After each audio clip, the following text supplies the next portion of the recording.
officer, prompting the presidency to issue a query through the Minister for Communication. TV3 sources say Mr. Agbeti has been asked to provide written responses explaining his use of the officer. He's meanwhile to stay away from work for 2 weeks as investigations begin.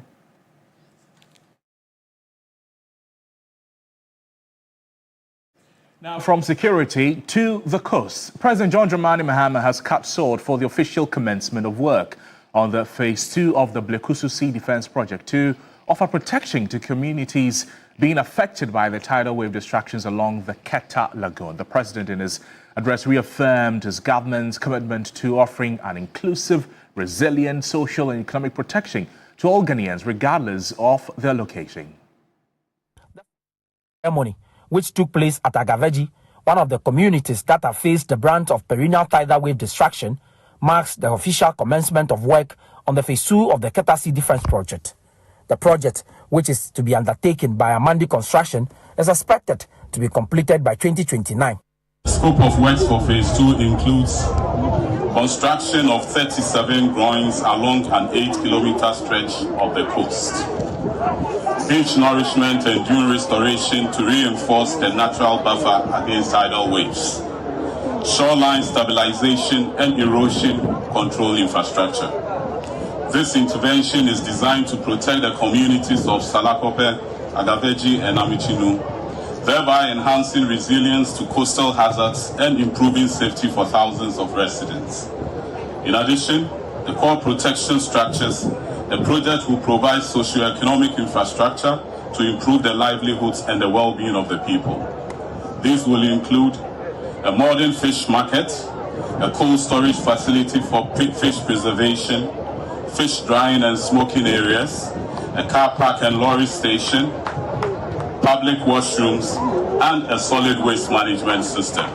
Member of Parliament for Ketu South, Abla Jifago Mashi, in her remarks, expressed gratitude to President Mahama and his government for heeding to the cries of residents in the affected communities. 4 years of crying, anguish, anxiety, and high expectations. Your Excellency, I want to read to you Jeremiah 30:19. Thanksgiving will pour out of your window. Laughter will spill through your doors. Things will get better and better.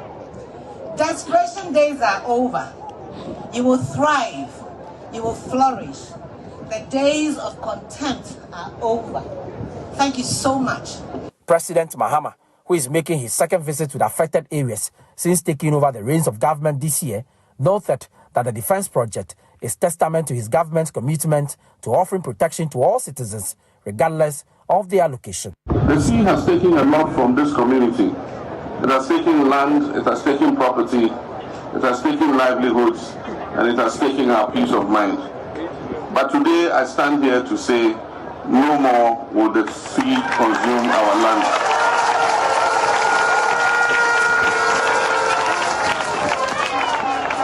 We're here to reclaim what has been lost, to rebuild stronger, to offer our children a future where they are not forced to flee their homes because of rising tidal waves. This project and others like it reflect my government's broader commitment to building a resilient and inclusive Ghana, where no citizen is left behind, and where communities, regardless of location, can live in safety and dignity. So this is more than just a coastal protection work. It is a comprehensive resilience initiative, blending environmental protection with socio-economic infrastructure. Let's now do some politics. Delegates of the main opposition New Patriotic Party have, at the 2025 National Delegates Conference, accepted proposed amendments to expand base of delegates who elect presidential candidates. They also voted to abolish the party's special electoral college. Frank Davis is chairman of the New Patriotic Party's Constitutional and Legal Committee. Whereas the National Council of the party has pursuant to Article 13(1) of the Constitution, scheduled January 21, 2026 as the date to elect the party's 2028 presidential candidates. The National Annual Delegates Conference has on this day, the 19th day of July 2028, adopted the proposed amendment 2025, adopted the proposed amendment to expand the Electoral College for the election of the party's presidential candidate to include all former members of parliament, all former parliamentary candidates, all former MMDCs, all card-bearing former ministers, all card-bearing former deputy ministers, all former regional executives, all former constituency executives, all former branch executives, all the members of the National Council of Elders, the members of the National Council of Patrons, regional and constituency patrons, regional and constituency elders, and TESCON coordinators. The National Annual Delegates Conference has on this day adopted a proposed amendment to expunge the Special Delegates Electoral College from the Constitution. The term of office holders in the party from polling station to the national level has not expired. I repeat, has not expired. Well, still at the NPP gathering, the minority leader, he had a message for the supporters of the NPP. Alexander Pinyo-Marking is urging the rank and file of the main opposition party, the New Patriotic Party, to remain focused and united. Addressing delegates at the party's national conference, the Futu legislator warned against pursuing individual ambitions over collective party unity. The minority leader was addressing delegates of the New Patriotic Party's National Delegates Conference at the University of Ghana Sports Stadium in Accra. He tasked the party to return to its founding values. The lesson for us is simple. It is possible to rebuild, and leadership is empty without a united party. Like the BJP, we have known both power and opposition. We have faced criticism and internal differences. If we are to reclaim our position of leadership and trust, we must first reclaim the spirit of unity, discipline, and shared purpose that build this party. The minority leader also urged individuals seeking to lead the party to ensure they do so whilst preserving the party's unity. Yes, we have differences. Yes, we've made mistakes, but we must never forget we are what we stand for and where we are going. General Secretary of the New Patriotic Party, Justin Frimpong Kudia, also drummed home the need for the party to stay united ahead of the next general election in 2028. Today marks the beginning of our quest, of our journey of recapturing power in 2028. We need to quickly do away with all our internal elections, so that we have enough time to unite as a party and prosecute the agenda of winning the elections in 2028. Former Vice President and 2024 NPP presidential candidate Dr. Mahmoud Baumia also tasked leadership to crack the whip to ensure party unity. He was confident with that the party will return to form the next government in 2029. An army that wants to win a battle must exercise discipline within its ranks. Too often, when we are yet to choose leaders, indiscipline, unacceptable language, and unpardonable behavior become the order of the day. This is why I call on all Kukrudites to stop internal attacks now. Tekufuado's tenure, Akosia Frima Osayopare read a speech on his behalf. Hope that the key steps we will undertake here will in whole or in part be a formidable effort towards restructuring, rebuilding, and reclaiming the reins of governance of our dear country. Well, let's still stay with the NPP. Now we know that a wide range of amendments to the party's constitution has been adopted. Let's get the views of Professor Smart Sapon. He's a political analyst on some of the highlights of the NPP's National Delegates Conference. Prof, thank you. We'll get into the specifics shortly. But let's start with your general assessment of the entire event today, coming from the speeches delivered by the leading members of the party, touching on various subjects and discipline, internal attacks, unity, and others. Well, thank you so much for having me. And on the speeches, I think it was rightly delivered. The focus of the various speeches, as we all heard, would center on unity, would center on the need for party members to be disciplined in their speech and acts in the events of internal elections. And usually, when you are doing internal elections, the things you say forms two aspects of the concept of campaign messaging. Campaign messaging has 4 legs. The first 2 legs include what you say about yourself and then what you say about others. The next 2 legs will be what others say about you and what others say about themselves. But the most important thing is what you are going to say about yourself. In fact, the opponents or your opponents will use those words and come at you with them because it was you who said those words were true about you and your party. So I think it was the right message for the conference, and I just want to believe that they would go with the message, and then when the opportunity comes for them to do their internal elections, they will be guided by such messages. Great. Now let's talk about the specifics. 2 out of the 56 motions were rejected. Motions 17 and 54, talking about amending the party's constitution to transfer the supervision of polling station and electoral area elections from constituency officers to the Regional Executive Committee. And then motion 54, seeking to redefine the age limit for youth within the party's constitution. Did these decisions come to you as a surprise, and what impact could there be with the 2 decisions taken? Well, so I was not expecting all the motions to be accepted, especially these 2 you mentioned.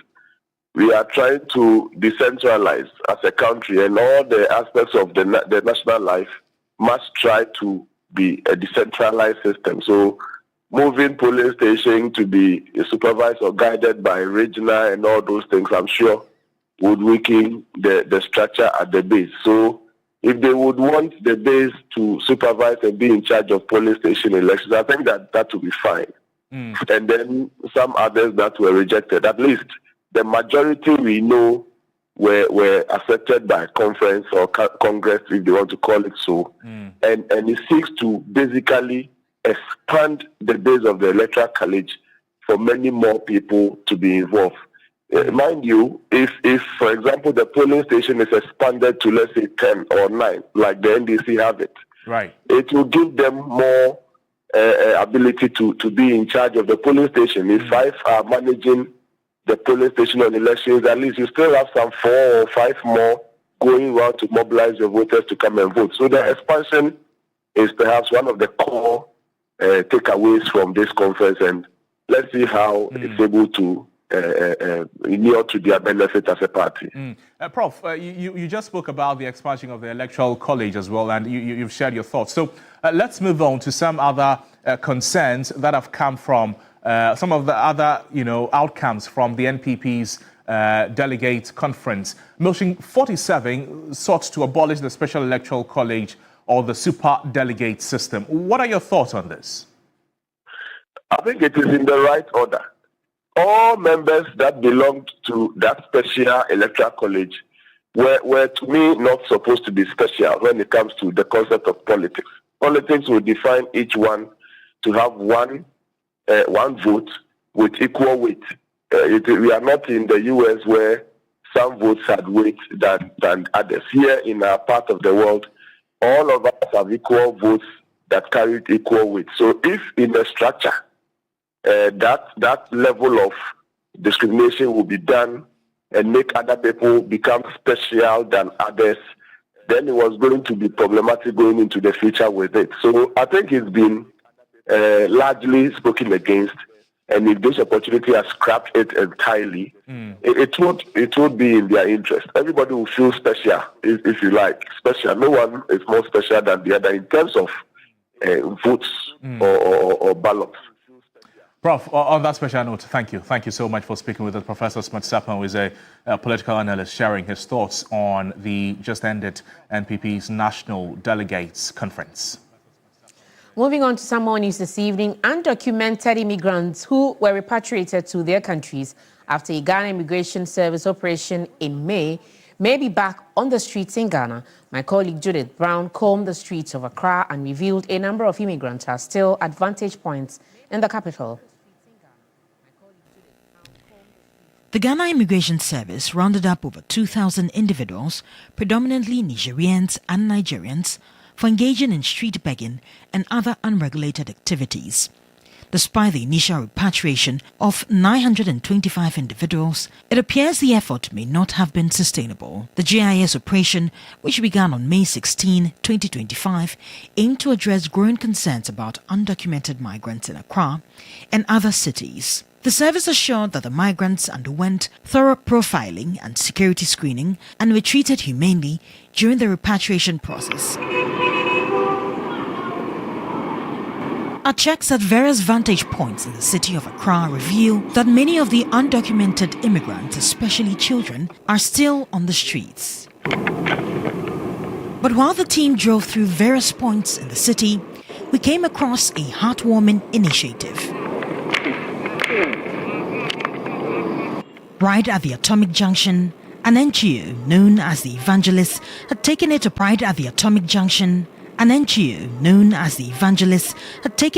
themselves to immigrant children. Okay, give me 5. Well done. Since February, the organization has been teaching the children to read and write with noticeable progress. For children who ordinarily do not even know how to speak English, to be able to write and read, they're learning to also read this well. It's an inspiring story right here. And they're hoping that in a few months they'll be able to pick up well and then be enrolled in some public basic institutions where they could continue their education. It's been quite difficult from the onset, but using the right teaching methods, they're able to get it. And we also brought one lady, Mavis, my colleague, who speaks their language. So sometimes she helps in the interpretation. And as you have said, they are doing well, very, very well. I believe these are children in serious needs. They are vulnerable. I believe we can develop a new approach. This effort highlights the importance of community-led initiatives in addressing the needs of vulnerable populations. Now, while the initial repatriation effort may not have addressed the root causes of the undocumented migration, the story of these immigrants serves as a reminder of the complexity surrounding migration and the need for comprehensive solutions that prioritize human dignity and well-being. Judith Brown, TV3 News. Now, the Vice President, Professor Nana Jane Opoku-Agyeman, has charged leaders in the sub-region to ensure that the regional architecture for combating money laundering and financing of terrorism and weapons remain robust, inclusive and forward-looking. She was speaking at the second extraordinary interministerial meeting of Intergovernmental Action Group Against Money Laundering in West Africa in Accra. Parts of our sub-region are experiencing political transitions. These developments have posed complex governance and security challenges.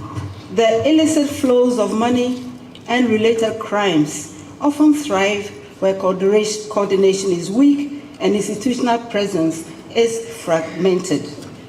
It is in the light of this that discussions about deepening engagement with all parts of West Africa, ECOWAS, including those currently in transition, take on renewed importance. As leaders and stakeholders, our responsibility is to ensure that our regional architecture for combating money laundering and the financing of terrorism and weapons remains robust, inclusive, and forward-looking. That architecture must be capable of addressing emerging threats within stable jurisdictions across all of West Africa. Let this meeting serve not only as a forum for policy, but also as a platform for partnership that will lead to a more united and resilient West Africa. At the personal level, I'm very, very happy at any opportunity that allows us to interrogate our artificial borders and to come closer and closer. The solutions will not be solved country by country.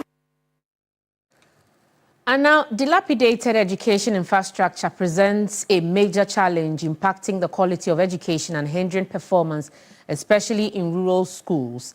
In the following report, my colleague Christopher Marco tells the story of how poor education infrastructure and teacher deficit is pushing children to ditch schooling for fishing at Awunakope in the East Gonja municipality. This what? This what? So now, 2 plus 1 is what? 5. Awunakope is an island community with a greater population of the people engaged in fishing as their main source of livelihood. Hundreds of children of school-going age live here. The Awunakope Primary School has a population of almost 200 pupils. However, deficit in education infrastructure has compelled children of school-going age to quit schooling for fishing. The few who stay in school do so without wearing a uniform, without sandals, and often without even taking a bath before going to school. The entire school operates under a large mango tree with only 10 dual decks and an almost collapsed marker board. Richard Dekaglo, the head teacher of the school, has been teaching here since 2017. Teacher Richard, as he is affectionately called, sleeps in an open hut, which also serves as a storeroom for his landlord. Go, look at when he's sleeping. No office, no nothing. This is my office, this is my bedroom. So I'm suffering. The hut also serves as an office where he keeps his teaching and learning materials. This is my office, this is my sleeping place, and this is my bed, my office room, everything. You can see the reason I'm carrying here. So now I can't even know where to pack my things. The school or every scattered people's rooms. For this one, it's because of the reason it's my room. This is my office. This is my but the book, textbook, everything at all. People's scattered people's rooms. The glaring challenges are deterring teachers from accepting postings to the community. Even those who accept postings do not return after going to see the community. It's not easy. The school collapsed for so many years before I was brought here. Then I came here 2017 up to date. One single teacher up to down. Because last time before they brought me one teacher, he's also not feeling well. It's not easy at all to be here. If the place is good, like teacher will be trooping here, but because it's not good, they're willing to come.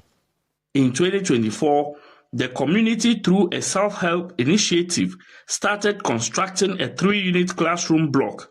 The project was immediately taken over by the Member of Parliament for Salaga South, Zuwaira Ibrahima, who promised to complete the project.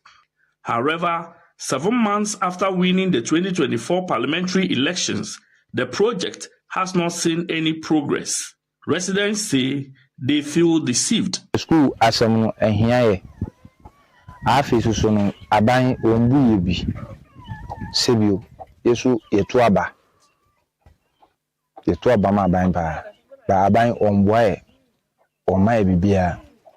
Daniel Awankese is a 19-year-old school dropout from Awunakope Primary School and now engages in fishing. School is a corner mango diasie. Ntama ukwa utnawa na ubia betwem no musrew. Tama school is nya akono. Nti sade ntina ma school man tuma nko. Ya se ba ko say teacher no kwa okoche we inkwala ketenkete. Anfi na wa be kire ye. Esa na akecho no kwa do bre nti esa kwatra class ni sa To improve enrollment, the Ghana School Feeding Secretariat captured the school under the feeding program this year. It's a large community, and the population of the children here about over 600 going the children because of the school. They're not coming to school. But now that free school has come, the program has come. Oh, yesterday they came, none of them. It will just say, but after eating, then they'll go. For residents, the lack of interest by the East Gonja Municipal Assembly and the Municipal Education Directorate is worrying. Data from St. Ghana's analysis of the 2022 education sector budget revealed that some 5,403 schools were in critical condition, with another 2,417 schools still under trees. 3.5 billion Ghana cedis is said to be required to fix the sector's infrastructural gap. Goal 4 of the United Nations Sustainable Development Goals is to ensure that all girls and boys complete free, equitable, and quality primary and secondary education, leading to relevant and effective learning outcomes by 2030. To achieve this, government and stakeholders in education must make conscious efforts to improve educational outcomes at all levels. What's your name? Odo Abet. You are which class? Class 4. What do you want to be in future? Doctor. Christopher Mwako, TV3 News, Awunakope, East Gonja. Now back here in the capital to Ghana's money story. Introduced in 1965, the Ghana Cedi, a symbol of the country's pride and heritage, is 60 years old. Some say its resilience mirrors Ghana's broader economic challenges and achievements, reflecting periods of inflation, currency redominating, and structural reforms. Evelyn Tingma delves into how the Cedi has evolved over the decades and has shaped the country's economic journey. Before Ghana gained independence in 1957, Nigeria, Sierra Leone, Gold Coast, now Ghana, and the Gambia used a common currency called the West African currency. The West African currency was nothing than the British pounds, shillings, and pence. That's all. But the then currency was equally strong like the English pounds and shillings at that time. That's why in those days you can order things directly from here to England and they will accept your money without questioning. A few years after independence, there was a change to the Ghana pound, shillings, and pence. Then came on the notes and the coins the head of the president of the republic, that's Sergeant Dr. Kwame Nkrumah. Then later on, a change to Cedi and pesewas. Not long after that, Kwame Nkrumah was overthrown. And the new administration removed the head of the president and instituted other figures. Not long after that, Kwame Nkrumah was overthrown. And the new administration removed the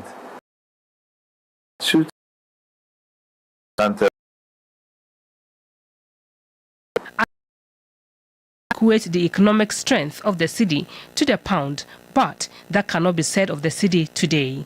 If we now want to equate the strength, the economic strength of our Cedi, that will with of course either the dollar or the pound, that will depend on how we as a nation work.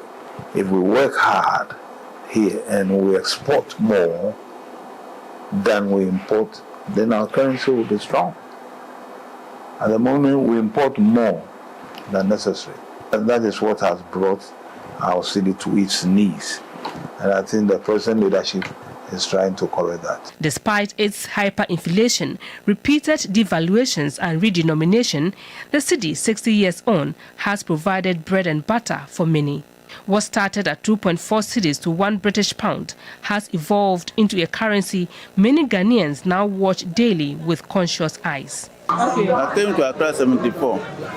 We were better off when they introduced these cities. It's not helping at all. When I was employed, my first salary was 80 cedis. But then that 80 cedis, we use it for means.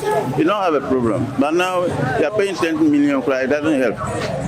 The problem is that we are buying everything in dollars. There is still mixed reaction about its redenomination in 2007.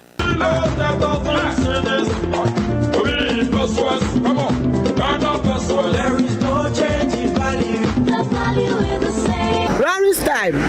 If you buy something, the money it do fine for us. Kufa time, money, we do fine. Akufado finish. The money, he change the money, 1 million, 2 million. If you change something or small, I don't like it's too much. Previously, if you were to go and purchase something that is worth, let's say 10,000, you carry a big bag of money to go and buy those things. But now with higher denominations, you can carry something small but of higher value. The bigger notes, they are good in terms of when you are traveling or you are doing business. You can take this smaller notes. I'm not about to even attack you on the road. But Deputy Manager at the Currency Management Department of the Bank of Ghana, Frank J. Entry, disagrees. We needed to take away some of the zeros to be able to facilitate trades and transaction at the time. I believe it was worth it. As the country's main medium of exchange, the cedi has served as more than just currency. It is a national pride, and its role in trade, investment, and day-to-day transactions continues to be fundamental to the functioning of the Ghanaian economy. The currency has also evolved to more sophisticated security features, with each change aimed at improving efficiency, trust, and resilience. Even though we've had some challenges over the years, coup d'etats, there have been some currency devaluations and currency depreciations along the way, but the extent to which we have been able to be resilient as a country is one of the significance of celebrating the Cedi as 60. Over the years, the bank has developed robust systems, inflation control mechanisms, and then digital innovations, which are the hallmark of institutional capability. So for most of the emblems, images you see on banknotes, gives us, they portray our culture and our identity and our heritage. So it gives us that sense of symbolism. The Bank of Ghana has outlined activities for the Cedi as 60 celebration. A pilot was conducted in 2023, which was very, very successful. And then beyond the pilot, the bank has also organized a hackathon. And then the hackathon was just an innovative contest. It's a contest of ideas to unearth other innovative use cases for the ECD. We've also done a few simulations as a central bank. For instance, we've simulated cross-border payment using ECD. Now the bank wants to review the entire ECD project, and then the bank would update the public on the way forward. The ECD may be the next chapter in this evolving tale of the city. Evelyn Tenkma, TV3 News, Accra. Also, markets are the heart of Ghana's economy, and now they are part of the government's 24-hour economic plan. But can these traditional trading hubs adapt? While some traders say they are ready, others remain hesitant. Deborah Bamensa visited some markets during the day and night to find out what it will take to keep them open around the clock. It's mid-morning at one of Accra's busiest markets. Trading is in full swing, shouting, bargaining, and heavy foot traffic. During the day, markets like this are alive with energy and economic activity. But the 24-hour economy policy hopes to keep this momentum going long after sunset. It's 8 p.m. here at Makola in the central business district of Accra. And while government wants the market buzzing at this hour, stores are closed. But are the market women ready? And is the system prepared to run the 24-hour economy? And that's what we are here to find out. This same market slows to a crawl. The traders are gone, the lights dim, and the once bustling alleys fall silent. It is the government is over 24-hour economy. We all like to work, but the government should put in place measures to ensure safety. No light, you can see street light, no light. So that one too, they disturb us. If you can do something about that, we all will like it. Some women are eager to adapt, drawn in by the promise of more income, but others are not convinced. Light in my after the security be tight and sana We need to look at the light and security situation before it is fully ruled out. It is good for all-round trading, especially those who are busy during the day. In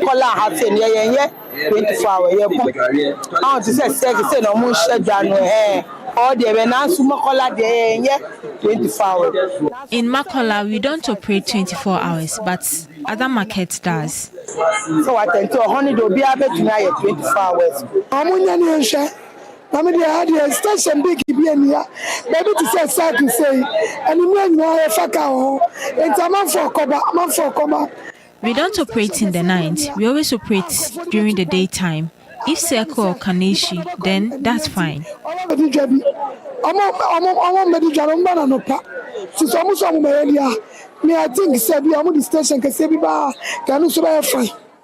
The Ministry of Local Government, Chieftaincy and Religious Affairs is leading the rollout of 24-hour economy market, a flagship intervention aimed at stimulating local economies and promoting decentralization. They are currently reviewing design proposals from consulting firms to ensure these new markets meet the needs of communities across the country.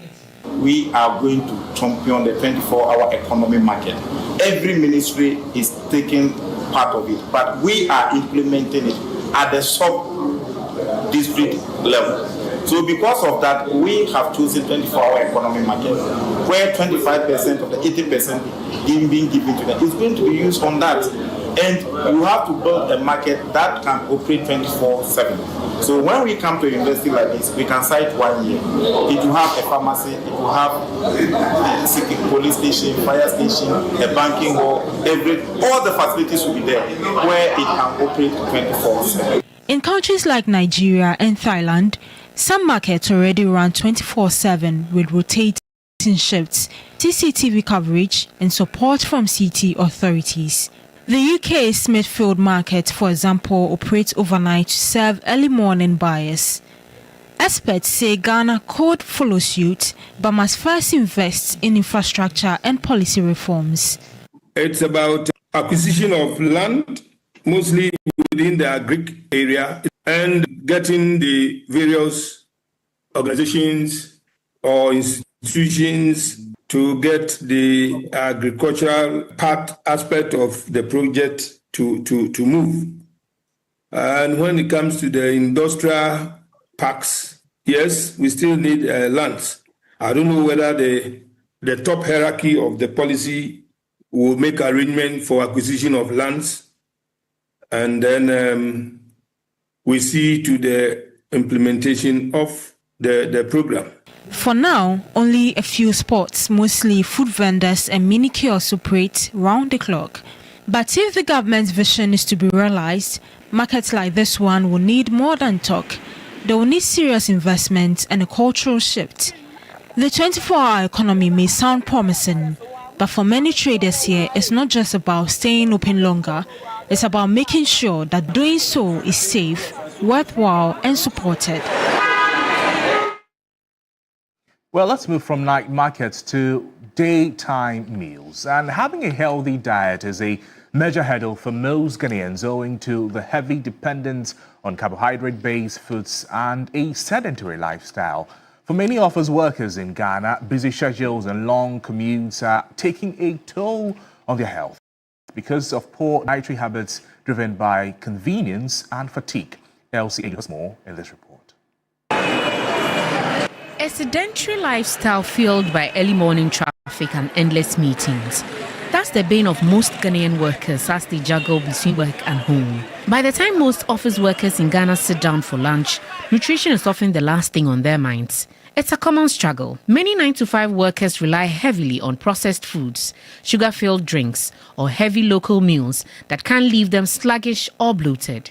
Health experts warn that poor eating habits linked to sedentary jobs can increase the risk of diseases like diabetes, hypertension, and obesity. A dietitian, Prince Ishmael Dima, says diet is an important part of the working lifestyle. Good health comes from the food we eat, healthy food we eat, and then productivity comes as a byproduct of the good health. As a clinician, as a dietitian, it is my job to make sure and throw the light out there for Ghanaians to learn and to know productivity is a byproduct of eating well. And therefore, do more veggies and fruits and vegetables, do more water, do more resting, and then take away stress. Whatever stress you, disband it. But how do workers who are particular about what they eat keep a balanced diet? I have a specific place that I buy from that I think DS is prepared more under hygienic condition. Yeah, so that's the place I buy from, and they have variety of food like the rice ball, the banku, and other food. So the one you like, then you buy.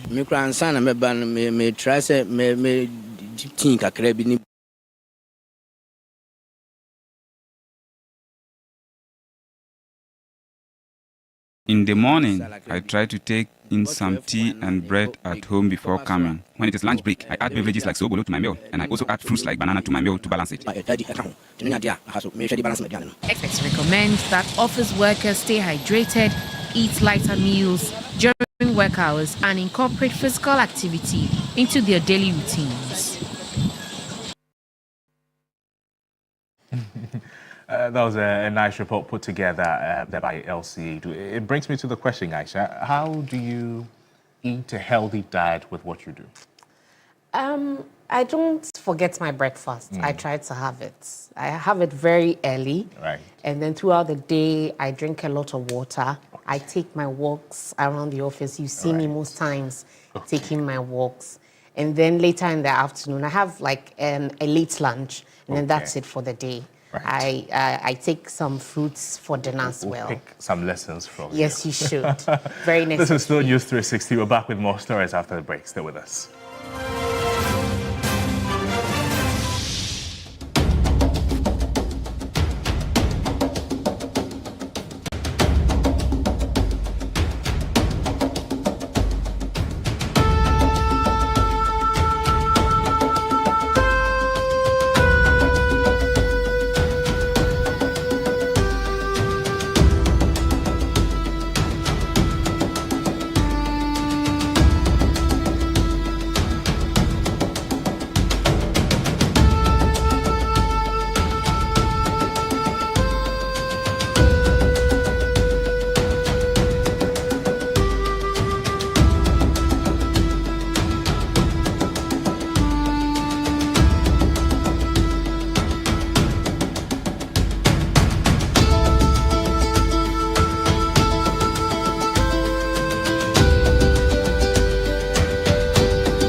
It's a good time to have some sports news. Bill Shen is joining us. Bill, why are you happy? Exciting time. You can see how excited I am. Exactly. Yeah. Tell us about it. Yeah, the Black Queens have reached the semi-finals of the Women's AFCON, defeating Algeria Congratulations to them. on penalties. Black Queens. First time in 9 years. Yes, first time since 2016. Wow. Yeah. That's impressive. Congratulations to them. It is. Give us more details. All right, let's begin from the Women's AFCON, where the Black Queens have made history by reaching the semis of the competition for the first time since 2016 after defeating Algeria by 4-2 on penalties. The game ended 0-0 after extra time before heroics from goalkeeper Cynthia Conlan, who made 2 saves, helped the team to victory. Oh, it's a beautiful penalty taken there. Ghana go into the lead 1-0. Here she comes. Oh, that's a beauty of a penalty. Here she comes now. Oh, that's a beautiful penalty. Belumu, she left foot. It's saved. Conlan saves the second penalty. Ghana. Blocker against Ngazi. It's a goal for Ghana. It's 3 for Ghana. Conlan. She scores.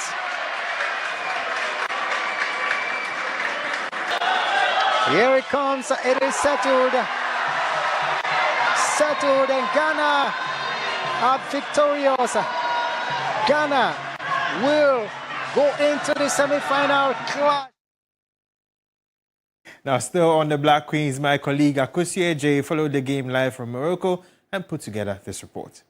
So in 2018 in Uruguay, Montevideo, during a quarter-final game that could have taken Ghana to the semi-finals, Cynthia Conlan was sapped into the U17 team at the time. What happened? She made absolutely 0 saves in that game. Yes, down the lane, in Berkane, in a Black Queens game, against a very formidable Algerian side, Cynthia Conlan brought her A game to win Ghana a quarter-final game to qualify us to the semi-final of the ongoing 2024 Women's African Cup of Nations. So as it ends here at the Berkane Stadium, Ghana wins on penalty to move to the next stage of the qualification as they will be playing against Morocco in the semi-finals. I'm happy for the players and for the other coaches, the staff, everybody that works so hard around the team. They're doing a great job. It's so many that deserve this victory. So I'm really happy for them. Very difficult because frustrations come even if you want to be positive, but like I told for the players and for the coaches and the staff, it's very, very difficult to lose like this. I prefer to lose in the game. Moving on, Manchester United forward Marcus Rashford's dream transfer to Barcelona is moving closer with a deal in principle reached over a potential loan move to the Spanish Giants. Now, Barcelona have been Rashford's preferred destination since he suggested it was time for a new challenge in December after being dropped by head coach Ruben Amorim. Now, the transfer will be an initial loan with an option to buy. Rashford spent the second half of last season on loan at Aston Villa, where he made 17 appearances across all competitions, scoring 4 goals and providing 6 assists. That's it for the sports segment here on News 360. My name is Billy Shen. There's more on the bulletin after the break.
reporting from the Takoradi Market Circle, from the heart of the Upper West Regional Capital. From the heart of the Ashanti Kingdom. Reporting from Sunyani.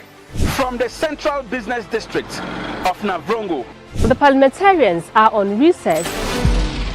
This is where it all unfolds. The moments that potentially alters the course of our nation and the world.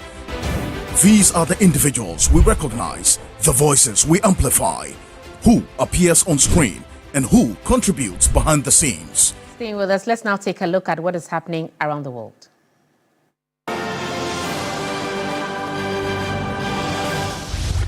The Democratic Republic of Congo and M23 rebels have signed a ceasefire deal in Qatar to end fighting between the warring sides, dubbed the Declaration of Principles. Saturday's agreement says both sides must refrain from attacks, hate propaganda, and any attempt to seize by force new positions on the ground. The declaration is intended as a roadmap towards a permanent settlement. The two sides agreed to implement the deal's terms by July 29.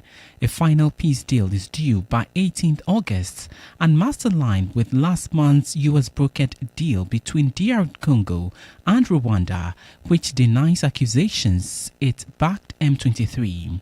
Decades of conflict escalated earlier this year when M23 rebels seized control of large parts of the mineral-rich eastern DRC, including the regional capital Goma, the city of Bukavu, and two airports. The UN says thousands of people have been killed and hundreds of thousands of civilians forced from their homes following scenes. The M23 disputes the figures, saying fewer than 1,000 people have died. According to the territory's Hamas-run health ministry, at least 32 Palestinians seeking food have been killed by Israeli gunfire near two aid distribution points close to Khan Younis and Rafah in southern Gaza. It says dozens were also injured near the two sites run by the controversial U.S. and Israeli-backed Gaza Humanitarian Foundation, GHF. The GHF said there were no incidents at or near their sites, but that there had been Israel Defense Forces IDF activity hours before their sites were due to open. There are almost daily reports of Palestinians being killed while seeking aid, and since the GHF began operations in late May, witnesses say most have been shot by Israeli forces. The Syrian presidency has announced an immediate ceasefire in the southern city of Suwaida to try to bring an end to a week of sectarian violence that has left thousands dead. There have been chaotic gun battles on city streets between the local Bedouin tribesmen and the Druze community, with both accused of atrocities. Graphic footage shows bodies strewn into the streets. The ceasefire announcement came as Syrian internal security forces were deployed to Suwaida to end the clashes, a move approved by Israel as long as the Druze citizens were protected.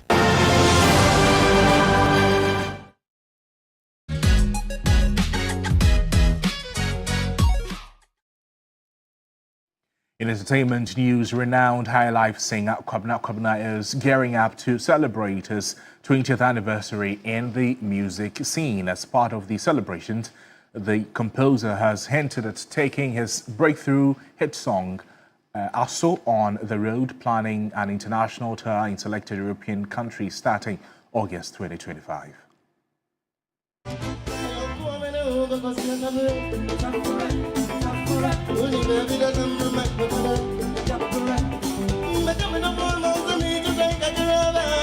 In August 2005, Ghanaian Highlife star Kwabena's breakthrough hit, Aso, was released and received widespread acclaim. Months after the love classic was birthed, its catchy melody and relatable lyrics became the personal favorite of many.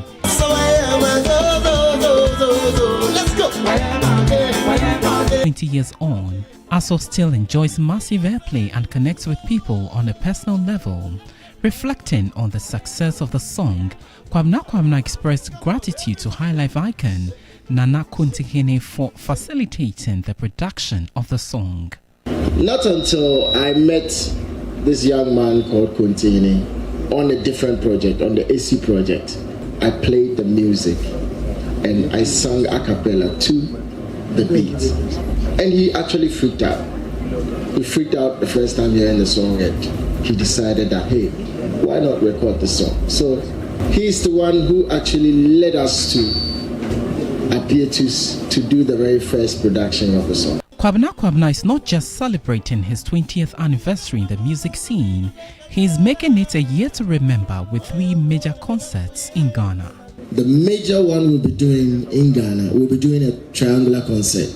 We'll have a concert in Kumasi, we'll have a concert in Takoradi, and we'll have a concert in Accra. It's going to be an exciting moment, a very intimate moment with my, core lovers and people who have actually patronized Kwabena from day one up until today. The celebrated singer is also gearing up for an European tour starting August 2025 to celebrate his 20th anniversary in the music industry and his breakthrough hit, Aso. Thought it better to kick off our whole Europe experience in London. So on the 24th of August, we'll be playing in. That is the ASO at 20 celebration. That's the first. There will also be concerts in Amsterdam, Germany and Australia to celebrate ASO at 20. There are plans to release a remix before the end of the year.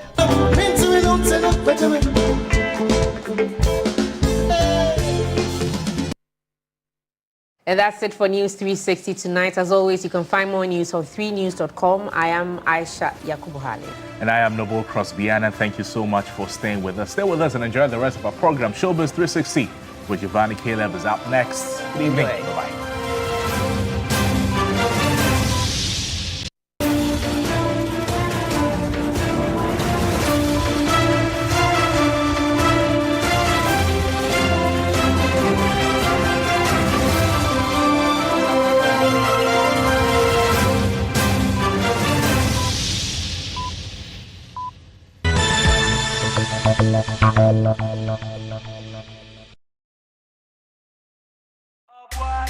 Barman, 4